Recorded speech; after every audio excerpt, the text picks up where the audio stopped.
قال تعالیٰ فی سورہ حج یا ایھا الناس ضرب مثل فاستمعوا له ان الذین تدعون من دون اللہ لن یخلقوا ذبابا ولا اجتمعوا له ان یسلبهم الذباب شیء لا یستنقذوه منه ضعف الطالب والمطلوب ما قدر اللہ حق قدرہ ان اللہ قوی عزیز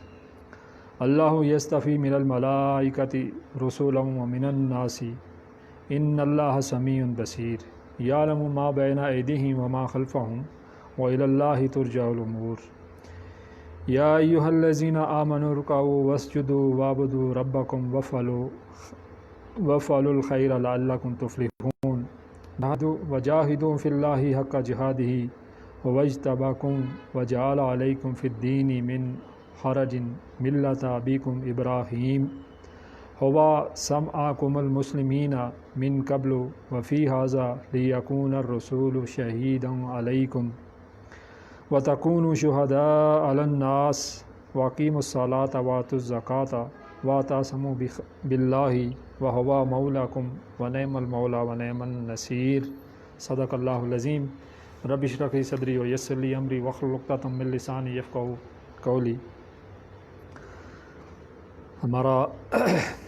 موضوع جو ہے وہ حق بات کی تاکید یا تلقین چل رہا ہے اور اس حوالے سے جہاد فی سبیل اللہ کا کال کا درس تھا۔ چند مقامات ایسے ہیں کہ جہاں پہ پھر دوبارہ سے یہ گفتگو آئے گی، جس میں ایک جو آج کا درس ہے وہ سورہ حج کا آخری رکوع ہے، اسی طرح سے سورہ جو توبہ ہے اس کی جو آیت 24 اس کا درس ہے، اور پھر سورہ صف جو ہے وہ مکمل ہے، اور پھر آخر میں سورہ جمعہ جو ہے وہ مکمل ہے۔ تو یہ 4 ہمارے دروس ہیں جو حق بات کی تاکید یا حق بات کی جو تلقین کے ضمن میں آئیں گے۔ قرآن حکیم کی جو طویل ترین صورتیں ہیں ان کے شروع میں اور ان کے آخر میں ایک بڑی جاندار گفتگو ہوتی ہے، اور یہ جو انداز ہے قرآن حکیم کا یہ ایک خطبے کا ہے کہ ایک جو خطبہ ہے اس میں آپ کو پتہ ہے کہ شروع میں بڑی اچھی گفتگو جاندار ہوگی اور اس کا اینڈ جو ہے وہ اچھا اگر ہوگا تو کہا جائے گا کہ یہ خطبہ بڑا اچھا ہے۔ تو اسی طرح سے یہ جو آیات 73 تا 76 ہیں اس کے اندر جو بات بیان کی گئی ہے یہ بھی ایک بڑی جاندار قسم کی بات ہے سورہ حج کی جو ہے۔ تو جو اس کی ابتدائی 4 آیات ہیں، یہاں جو دعوت ہے وہاں یا ایھا الناس یعنی تمام لوگوں سے دعوت ہے۔ پھر اس کے بعد جو آگے کی جو 3 آیات ہیں ان کے اندر جو ہے وہ اہل ایمان کے لیے دعوت ہے، یعنی 77 اور 78 جو ہے وہ آیات ہیں اس کے اندر اہل ایمان کی دعوت ہے۔ ابتدائی جو آیات ہیں جیسے آیت 73 یا 74 وہاں توحید بیان کی گئی ہے، اور پھر اس کے بعد رسالت کی بات آتی ہے آیت نمبر 74 میں، اور آیت نمبر جو 76 ہے اس کے اندر پھر آخرت کی بات آتی ہے۔ اس کے بعد جو 2 آیات ہیں وہاں اہل ایمان کے لیے دعوت ہے، کیونکہ پہلی جو گفتگو ہے وہ یہاں پہ تمام لوگوں سے ہے، اور پھر اس کے بعد بات آتی ہے اہل ایمان سے، یعنی وہ لوگ ایسے کہ جنہوں نے بات سن لی جو ایمان لے کے آئے۔ پہلے تو گفتگو تمام لوگوں سے ہوتی ہے، پھر ایسے لوگوں سے کہ جنہوں نے جو ایمان لے کے آ گئے، تو پھر آگے کی جو گائیڈ لائن ہے جو دعوت عمل ہے وہ ان لوگوں کے لیے ہے۔ شروع کرتے ہیں ہم۔ کہا کہ یا ایھا الناس ضرب مثل، اے لوگو، یہ یا ایھا الناس ہے یعنی جتنے لوگ ہیں ان سب سے بات کی جا رہی ہے۔ ایک مثال دی گئی ہے، فاستمعوا لہ، بس غور سے سنو اسے، ٹھیک ہے۔ ان الذین تدعون من دون اللہ، بے شک وہ ہستیاں جن کو تم اللہ کے سوا پکارتے ہو۔ یہ آئے چکے اس کا جو موضوع ہے یہ توحید ہے۔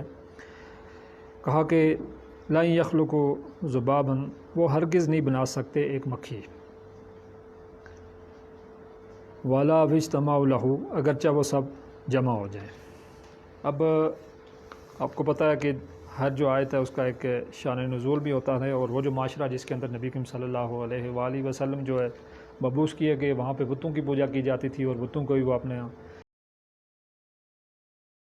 دیوی دیوتا اور خدا مانتے تھے، اور انہی کی بات جو ہے وہ سنا کرتے تھے۔ تو اب ضروری تھا کہ ان سے کوئی ایسی بات کی جائے کہ جو عوام کی سطح پہ ان کے دلوں کو لگے اور وہ بات کو سمجھ جائیں۔ جیسا کہ آپ کو پتہ ہے کہ حضرت ابراہیم علیہ السلام جو ہیں انہوں نے مشرکین کے تمام بت توڑ دیے تھے، اور وہ جو بڑا بت تھا اس کے کندھے پہ ایک لڑا رکھا،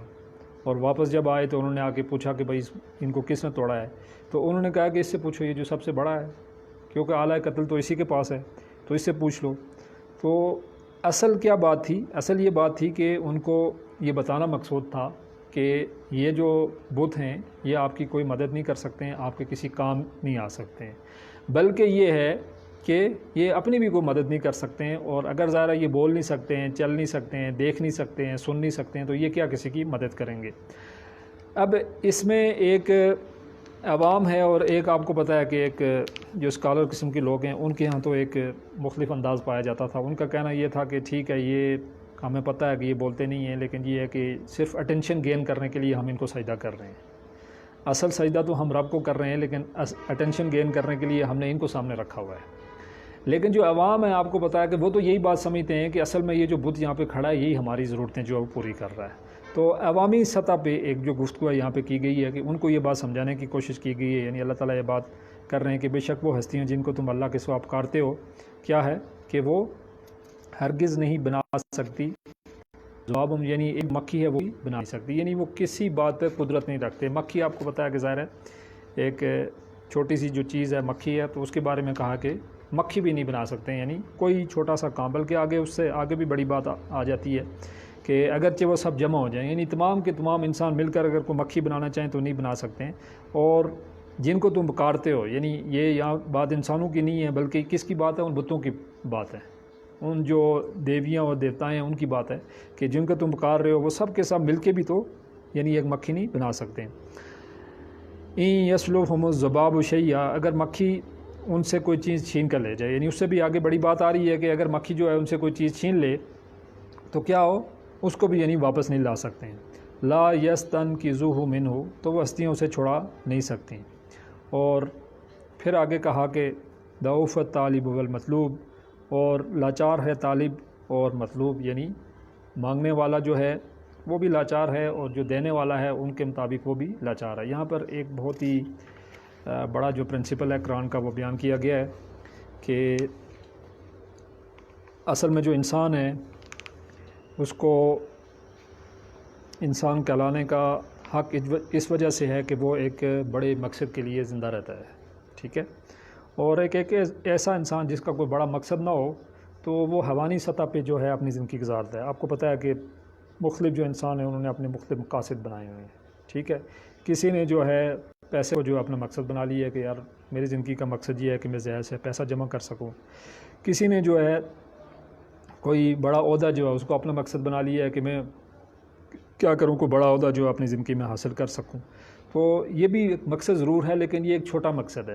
تو اصل جو انسان ہے یعنی وہ کسی بڑے مقصد کے لیے زندہ رہتا ہے اور جیتا ہے، اور وہ جو بڑا مقصد ہے وہی اس کے پیش نظر اگر ہوگا تو پھر ہی وہ اصل میں انسان جو ہے کہلانے کے لائق ہوگا۔ ورنہ آپ کو پتہ ہے کہ اللہ تعالیٰ نے کہا کہ ہم نے انسان کو وَخَلَقَ الْإِنسَانَ فِي أَحْسَنِ تَقْوِيمٍ ثُمَّ رَدَدْنَاهُ أَسْفَلَ سَافِلِينَ، کہ ہم نے انسان کی بہترین تخلیق کی، لیکن پھر کیا ہو گیا، وہ نیچے میں سب سے نیچے چلا گیا، یعنی وہ جو حیوان ہے آپ کا نصب العین جو ہے وہ پست ہوگا، تو پھر آپ کی جو محنت ہے وہ بھی اسی کے لیے ہوگی۔ جیسے یہ ہے کہ آپ اگر کسی بڑے پہاڑ پہ چڑھنا چاہ رہے ہیں تو اس کے لیے آپ کو پہلے سے رسی جو ہے اتنی اونچی پھینک کمپیئر ٹو اس سے کہ جو اپنی قوم کے لیے جی رہا ہے یا وطن کے لیے جی رہا ہے اس سے بڑا ہے۔ اسی طرح سے وہ شخص جو قوم کے لیے جی رہا ہے اس کا مقصد جو ہے اس سے بڑا ہے، جو صرف اپنے آپ کے لیے جی رہا ہے، کہہ رہا ہے کہ نہیں چاہے مرضی ہو جائے، ملک کا نقصان ہو جائے، جو مرضی ہو جائے، لیکن یہ ہے کہ میری اپنی جو ذات ہے وہاں مجھے تسکین ملنی چاہیے، وہاں میرا مال و دولت جو وہ بڑھنا چاہیے اور میرے اپنے جو فائدے ہیں ہونے چاہیے۔ تو ایک ایسا بندہ جو اللہ کا بندہ ہے وہ ایک اعلیٰ ترین مقصد کے لیے جیتا ہے، اور وہ مقصد کیا ہے؟ وہ مقصد ہے اللہ تعالیٰ کی رضا۔ تو ایک جو انسان ہے اور ایک جو مسلمان ہے خصوصی طور پر، اس کا مقصد یہ ہے کیا ہے کہ اس سے اس کا رب جو ہے وہ راضی ہو جائے۔ اب اس مقصد پر جینے والا کون ہے؟ اس مقصد پر جینے والا ایسی کون سی شخصیت ہے جو ہمارے لیے مثال ہے؟ وہ آپ کو پتہ ہے کہ نبی کریم صلی اللہ علیہ وآلہ وسلم کا حق تھا، یعنی یہ ہے کہ اللہ کا بنانے والا ہے اور معرفت جو الہی ہے اس کا فقدان ہے، جس کی وجہ سے انسان جو ہے وہ شرک میں ملوث ہو جاتا ہے۔ وہ چاہے اللہ تعالیٰ کی ذات میں شرک ہو، اللہ تعالیٰ کی صفات میں شرک ہو، یا اللہ تعالیٰ تو شرک کے حوالے سے جو سورہ اخلاص ہے کہ جس کے اندر کل کام کا جو ہے وہ برابر نہیں ہے۔ تو توحید کے معاملے پہ یہ ایک کامل صورت ہے کہ جس کے اندر شرک کی جو ہے وہ نفی کی جاتی ہے۔ معاشرے کے اندر آپ کو پتا ہے کہ بہت سی چیزیں ایسی پائی جاتی تھیں، جیسے وہ جو دیویاں اور دیوتائیں تھیں ان کے بارے میں یہ پایا جاتا کو پہچانا نہیں جیسا کہ اس کو پہچاننے کا حق ہے، اور کہا کہ بے شک اللہ تعالیٰ جو ہے وہ قوت والا بھی ہے اور وہ زبردست ہے، یعنی یہ ہے کہ اس کی مثال جو ہے وہ انسان کی مثال سے نہیں دی جا سکتی، کہ انسان دین کا کام کرتے ہیں ان کے ذہن میں یہ بات کلیئر ہونی چاہیے کہ ہم اگر یہ اقامت دین کا کام کر رہے ہیں تو اس لیے کر رہے ہیں کہ ہمارا رب ہم سے راضی ہو جائے، یعنی ٹھیک ہے ہمیں اور وہ ہمیں پتہ ہے کہ اقامت دین کے کام کے بغیر ہمیں نہیں ملنے والی ہے، اصل جو مقصد ہے وہ یہ ہے کہ اللہ تعالیٰ کی ذات جو ہے وہ راضی ہو جائے، یعنی جنت کا حصول اقامت دین کی جدوجہد کے ذریعے، اور اصل یہ کیا ہے کہ اللہ کی ذات جو ہے وہ ہم سے راضی ہو جائے۔ ظاہر ہے اگر دنیا کے اندر ظلم ہے اور نہ کسی ڈی ٹریک بھی ہو جاتی ہیں اور پھر ایسے راستے پہ بھی چل جاتی ہیں، وہ سوچتی ہیں کہ ہمیں کسی طرح سے اگر اقتدار مل جائے تو ہم نظام کو صحیح تو ویسے ہی کر لیں گے، تو وہاں پہ پھر آپ کو پتہ ہے کہ بجائے کسی چیز کے حصول کے کیا ہوتا ہے کہ وہ جماعتیں جو ہیں وہ زمین بوس ہو جاتی ہیں اور پھر ضائع ہو کے رہ جاتی ہیں۔ تو اسی طرح سے ایک بڑے مقصد کے حصول کے لیے آپ کو پتہ ہے کہ کچھ جزوی مقاصد بھی ہوتے ہیں، ٹھیک ہے، اور اصل جو بڑا مقصد ہے اگر وہ ہمارے ذہن میں ہو کہ ہمارا جو مقصد ہے کہ ہم نے اللہ تعالیٰ کو راضی کرنا ہے، اور اللہ تعالیٰ کو راضی نہیں کیا جا سکتا جب تک کہ اس کے نظام کو بالفعل اس دنیا کے اندر جو ہے وہ قائم کرنے کی کوشش نہ کی جائے۔ اور یاد رکھیے گا کہ یہ ہمارا کفارہ ہوگا کہ ایک باطل کے نظام کے اندر ہم اگر رہ رہے ہیں تو وہاں اگر ہم اس باطل کے نظام کے خلاف کوشش نہیں کر رہے ہیں تو پھر یہ ہے کہ کل اللہ کے ہاں ہم کوئی جواب جو ہے اللہ کو نہیں دے سکیں گے۔ لیکن یہ ہے کہ اگر ہم اپنی کوشش جو ہے وہ کر رہے ہیں، نظام اگر نہیں تبدیل ہوتا ہے تو پھر بھی کیا ہے کہ کل معذرت اللہ، یعنی اللہ کے ہاں جا کے معذرت کی جا سکتی ہے، جیسے کہ بنی اسرائیل میں آپ کو پتہ ہے کہ 3 گروہ جب بن گئے تھے، ایک مچھلیاں پکڑ رہا تھا، ایک روک رہا تھا اور ایک خاموشی سے بیٹھا ہوا تھا، تو جو پکڑنے والا ہے وہ روک نہیں رہا تھا اور جو روکنے والا ہے وہ روک رہا تھا، تیسرا گروہ ان سے کہہ رہا تھا کہ آپ ان کو کس لیے روک رہے ہیں، یہ تو رک نہیں رہے ہیں، تو انہوں نے کہا تھا کہ ہم اس لیے روک رہے ہیں کہ معذرت اللہ، کل اللہ کے ہاں جو ہے وہ اپنی معذرت پیش کریں، تو اس لیے اس کام کے لیے ضروری ہے کہ اپنی جو کوشش، اپنی جو جدوجہد ہے وہ راضی رکھی جائے، اور نصب العین یہ ہو کہ اللہ کی ذات جو ہے وہ ہم سے راضی ہو جائے اور ہم جو ہیں وہ آخرت میں جو ہے وہ کامیاب ہو جائیں۔ باقی یہ ہے کہ اگر دنیا کے اندر اللہ کی ذات جو وہ انعام دیتی ہے، یعنی خلافت کے طور پر وہ تو اس کا وعدہ ہے تو ہے وہ اگر چاہے تو دیتی ہے، اگر نہ چاہے تو ظاہر آپ کو پتہ ہے کہ کوئی نہیں لے سکتا ہے اس سے، اس کے چاہے بغیر۔ پھر کہا کہ اللہ یستفی، اللہ نے چن لیا ہے من الملائکتی رسول من الناس، فرشتوں اور انسانوں میں سے رسول، ان اللہ سمیع بصیر، فرشتے ہیں، یعنی اللہ تعالیٰ کے رسول 2 ہیں، ایک تو رسول ملائکہ میں سے ہے اور ایک رسول جو ہے وہ انسانوں میں سے ہے، یعنی وہاں سے جو کتاب لے کے آئے وہ کون لے کے آئے؟ حضرت جبرائیل، وہ کیا تھے؟ فرشتوں میں سے رسول تھے، ٹھیک ہے، اور آگے جو کتاب جس کے پاس لے کے آئے وہ انسانوں میں سے رسول تھے، نبی اکرم صلی اللہ علیہ وآلہ وسلم۔ اب اگر ان میں سے کسی ایک کو بھی نہ مانا جائے یا اس کے بارے میں کوئی شک و شبہ جو ہے وہ پیدا ہو جائے تو پھر آپ کو پتہ ہے کہ ایمان بالرسالت جو ہے وہ ختم ہو جاتا ہے۔ جیسے ہمارے ہاں ایک طبقہ ہے اور جس نے فرشتے کا انکار کیا اور اس نے کہا کہ فرشتہ کوئی چیز نہیں ہے، یہ ویسے ہی فورسز آف نیچر ہیں، ٹھیک ہے، روح کا انہوں نے انکار کیا، ٹھیک ہے، سر سید احمد خان ان کے ایک بڑے آپ کہہ سکتے ہیں کہ رہنما تھے، تو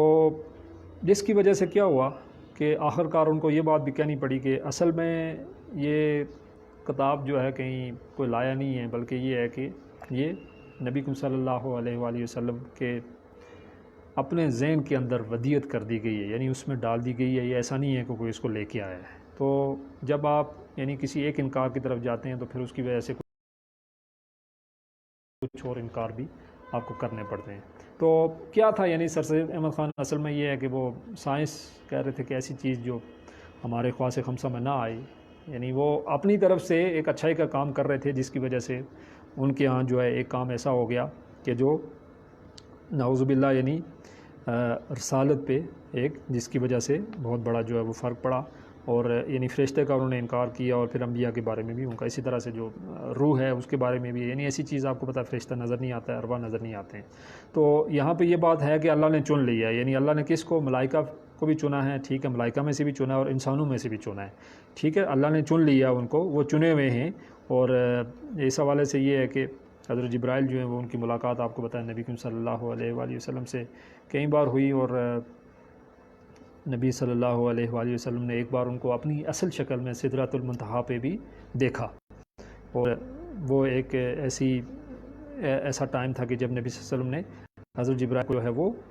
بالکل اپنی جو اصل شکل ہے اس میں دیکھا۔ اب ظاہر ہے اللہ تعالیٰ کی ذات آپ کو پتہ ہے کہ وہ ڈائریکٹ تو انسانوں سے کلام نہیں کرتی ہے، تو اپنا کلام بھیجنے کے لیے اللہ تعالیٰ نے جو ہے وہ فرشتوں کو چنا، اور پھر انسانوں تک دعوت پہنچانے کے لیے ظاہر فرشتہ اگر ظاہر ہم میں سے بات کرے تو ہمارے لیے ظاہر یہ ممکن نہیں ہے کہ ہم ان کو دیکھ سکیں، یا دیکھ کے تو ہم جو ہے وہ ان کو سہ سکیں، اس لیے پھر انبیاء بھیجے گے۔ تو یہاں پہ پھر آگے کہا کہ ان اللہ سمیع بصیر، کہ بے شک اللہ سننے والا ہے اور دیکھنے والا ہے، یعنی یہ نہیں ہے کہ اللہ تعالیٰ کو پتہ نہیں ہے، بلکہ اللہ تعالیٰ جو ہے وہ ہر چیز جو ہے وہ جانتی ہے، سننے والا بھی ہے اور دیکھنے والا بھی ہے۔ یعلم ما بین ایدیہم وما خلفہم، اور اللہ جانتا ہے جو سامنے ہے جو کچھ پیچھے ہے، یعنی اللہ ہر ایک چیز کا جاننے والا ہے، اللہ تعالیٰ سے کوئی بھی چیز جو ہے وہ پوشیدہ نہیں ہے۔ اور یہ جو غیب کا علم ہے یہ شاید ہمارے لیے ہوگا، یا اس طرح کی جتنی لمیٹیشن ہے یہ انسانوں کے لیے ہیں، اور یہی وجہ ہے کہ انسان جو ہے وہ اللہ تعالیٰ کو بھی کیا کرتا ہے، اپنی جو ایبیلٹیز ہیں اس پہ بھی اللہ تعالیٰ کا وہ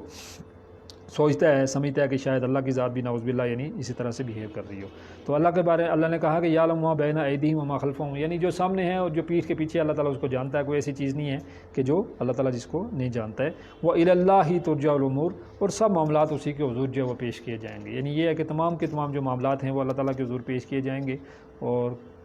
سورہ انفطار میں کہا کہ یوم لا تملک نفس لنفس شیئا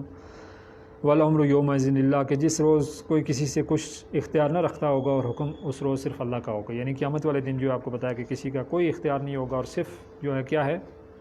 اللہ تعالیٰ جو ہیں انہی کا حکم ہوگا، اور جو انسان ہیں ان کے بس کے اندر کوئی بات بھی نہیں ہوگی، یعنی یہ نہیں ہے کہ انسان جو ہے وہ کوئی کام جو ہے وہ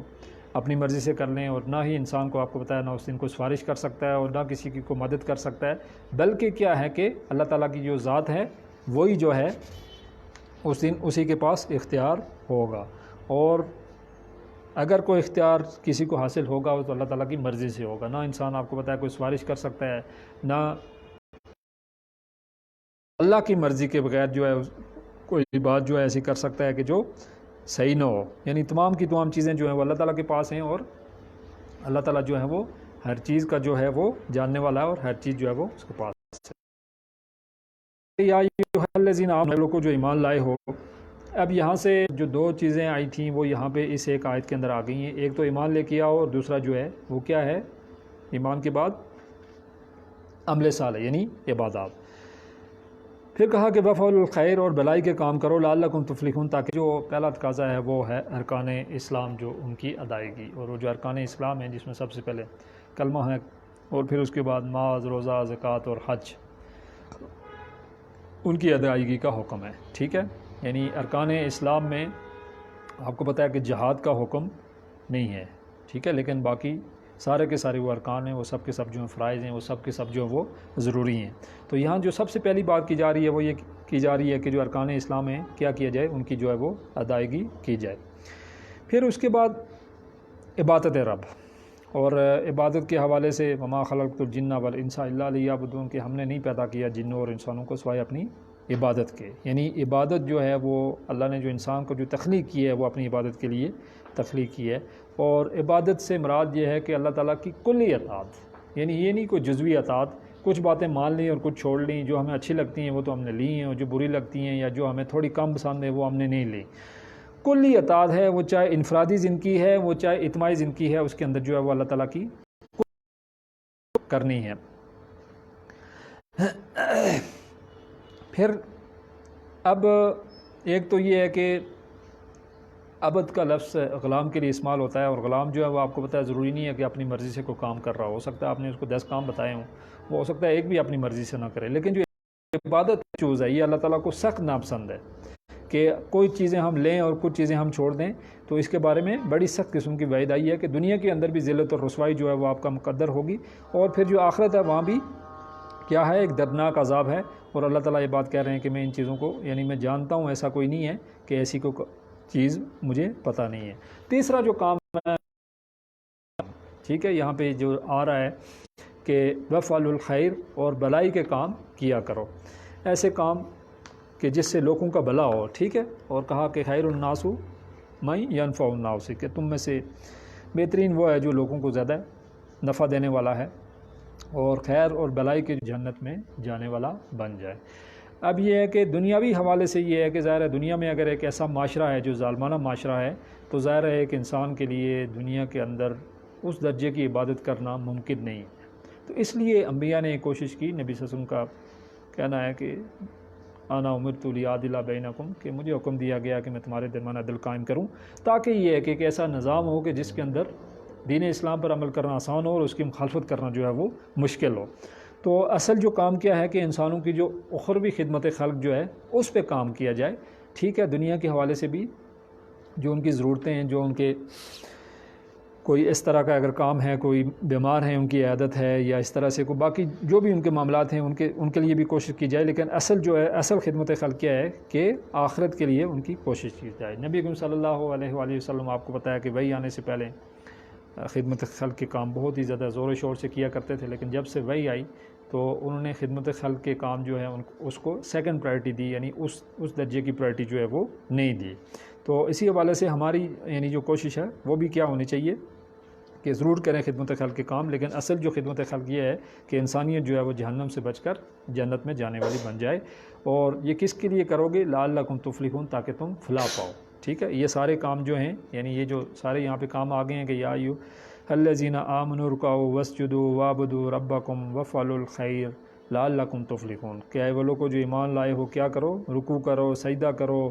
اور پھر اپنے رب کی عبادت کرو اور بھلائی کے کام کرو، تاکہ کہ تم فلاح پاؤ۔ یعنی یہ سارے کام اس لیے کیے جاتے ہیں کہ انسان جو ہے وہ فلاح پائے اور انسان جو ہے وہ کیا ہو؟ کامیاب ہو جائے۔ اب یہ جو بات ہے کہ جس دو چیزیں اس ایک آیت کے اندر آ گئی ہیں،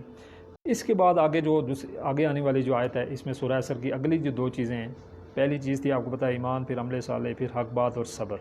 حق بات اور صبر جو ہے، میں نے آپ کو بات بتائی تھی کہ یہ دونوں جو ہیں یہ جہاد کے اندر آ جاتی ہیں۔ تو اگلی جو آیت ہے اس میں جو ہے وہ اب ذکر آ رہا ہے کس کا؟ جہاد کا ذکر آ رہا ہے۔ تو اس کو انشاءاللہ جو ہے وہ ہم سوموار کو جو ہے اس آیت کی جو